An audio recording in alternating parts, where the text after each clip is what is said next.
Ya, kita bertemu kembali pada video pembelajaran kita yang selanjutnya, yaitu bab kelima, masih membahas mengenai perpindahan kalor, yaitu cara perpindahan yang terakhir, radiasi.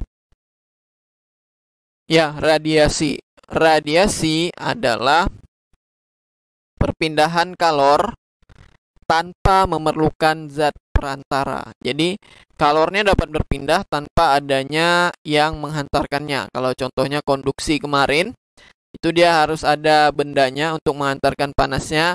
Tetapi radiasi itu tanpa memerlukan zat perantara. Contohnya adalah panas matahari yang menuju bumi. Kita tahu bahwa matahari dengan bumi itu dipisahkan dengan yang namanya luar angkasa.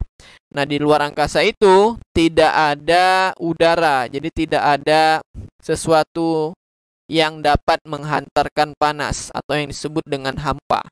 Jadi karena tidak ada sesuatu yang dapat menghantarkan panas, matahari dapat menghantarkan panasnya ke bumi tanpa adanya zat perantara tersebut. Sama dengan panas yang bergerak dari api ke tubuh, nah itu namanya radiasi juga, dengan cara radiasi. Nah, salah satu makhluk hidup yang paling sering menerapkan radiasi ini adalah hewan berdarah dingin. Jadi hewan berdarah dingin itu untuk menghangatkan tubuhnya, dia selalu berjemur. Nah, berjemur ini merupakan salah satu bentuk radiasi. Jadi hewan yang menerapkan radiasi untuk menghangatkan tubuhnya adalah hewan berdarah dingin. Contohnya adalah buaya. Contoh lain selain buaya adalah ular, kodok, dan yang lainnya. Jadi buaya akan naik ke darat untuk menghangatkan tubuhnya karena sudah seharian di dalam air, karena air itu suhunya rendah, jadi dia naik ke darat, berjemur, menghangatkan tubuh, menerapkan radiasi.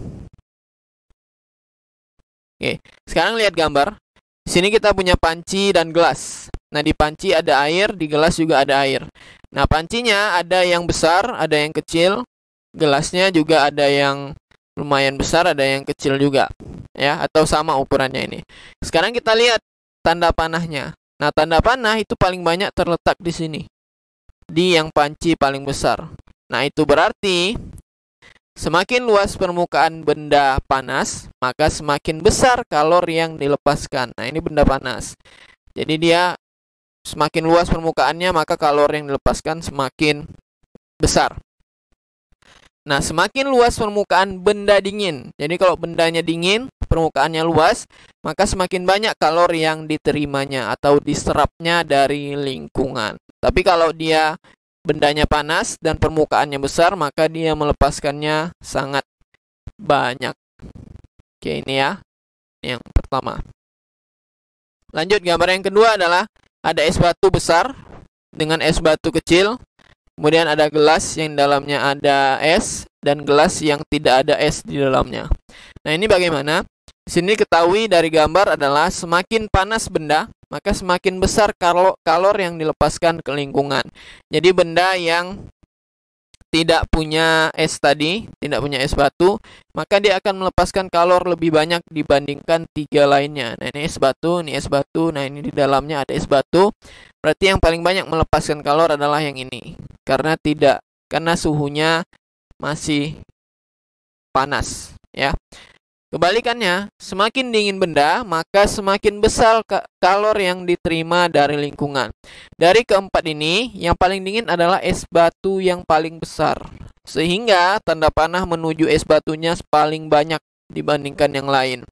Karena dia merupakan benda yang paling dingin di sini, sehingga kalor yang diserapnya adalah yang paling besar dari lingkungan.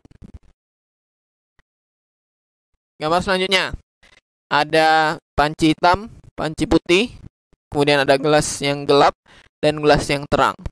Nah, di sini kita ketahui bahwa semakin gelap benda, maka semakin banyak kalor yang diterima dari lingkungannya.